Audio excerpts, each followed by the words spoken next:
రెండో దానికి ముందొద్దాం. So called EVM అంతకంటే మూర్ఖపు వాదన మరొకట్లేదు. ఒకచోటనే కాదు, దేశం అంతా కూడా ఓడిపోయిన ప్రతిసారి ఈవీఎంలు, లేకపోతే ఎవరో తొండి చేశారు, ఇవన్నీ కూడా ప్రజాస్వామ్యాన్ని అపహాస్యం చేసేవి. మీరు గెలిస్తే అద్భుతం, మీరు ఓడిపోతే ఈవీఎంలు. కాంగ్రెస్ పార్టీ వారు కర్ణాటకలో గెలిచారు. రాష్ట్రంలో అప్పటిదాకా బీజేపీ ఉంది, జాతీయ స్థాయిలో ఉంది. ఎలా గెలిచారు? తెలంగాణలో గెలిచారు. రాష్ట్రంలో బీఆర్ఎస్ ఉంది, అప్పటిదాకా జాతీయ స్థాయిలో బీజేపీ ఉంది. ఎలా గెలిచారు? అదే జాతీయ స్థాయిలో కనుక ఈసారి ఫలితాలు ఇప్పుడు కంటే ఇంకా తక్కువ వచ్చినానుకోండి, ఈవీఎంలతోండి అంటే ఏంటిది?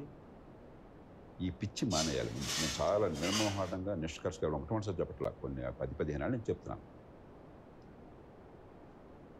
మన రాజకీయంలో ఉన్న లోపాలు చాలా ఉన్నాయి. దాన్ని నేను అది గొంతెత్తి విమర్శించినంత దేశంలో ఇంకెవరు విమర్శించాల. కానీ ఆ లోపాలు పోలింగ్ బూత్లో లేవు, ఎన్నికల నిర్వహణలో లేవు. చిన్న చిన్న పొరపాట్లు ఉండొచ్చు, కొన్ని పేర్లు నమోదవ్వచ్చు, అవ్వకపోవచ్చు, చిన్న చిన్నవి ఉండొచ్చు. కానీ కనీసం ఓటరు డబ్బులు తీసుకునో, కులం ప్రభావం వలనో, తాత్కాలికమైన తాయిలాలతోనో, మరో కారణంగానో, మంచి కారణంగానో, చెడు కారణంగానో స్వచ్ఛందంగా ఓటేస్తున్నాడు. కానీ తుపాకీ పెట్టి బలవంతంగా ఎవరు ఓటేయించరు. మన ప్రజాస్వామ్యం ఆ మేరకు సజీవంగా ఉంది. దాన్ని మనం గుర్తించకుండా, నేను నెగ్గితే ఓటర్ నిజాయితీగా ఓటేశాడు, నేను నెగ్గకపోతే ఓటర్ ఓటేయకుండా ఆపారని చెప్పంటే మీ వ్యక్తిగత స్వార్థం కోసం దేశాన్ని నాశనం చేస్తున్నారు.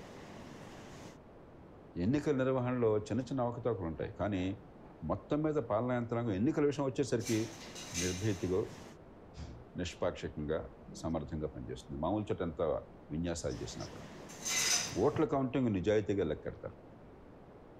ఫలితాలు ప్రకటించాక దేశమంతా ఆమోదిస్తుంది. మొట్టమొదటిసారిగా ఈ మధ్యకాలంలో కొంచెం సన్నాయి నొప్పులు వస్తున్నాయి. నేను గెలవకపోతే నేను ఒప్పుకోను అని చెప్పాను, డొనాల్డ్ ట్రంప్ లాగా. కాబట్టి మళ్ళీ ప్రజాస్వామ్యాన్ని ప్రేమించేవాళ్ళు, దేశంలో మంచి పనులు రావాలని కోరుకునేవాళ్ళు ఈ మూర్ఖత్వాన్ని ఎండగట్టాలి. నేను గెలిస్తే ఈవీఎంలు ఓకే, నేను గెలవకపోతే ఎన్నికల్లో ఏదో లోటు జరిగిందన్నది పిచ్చి వాదన.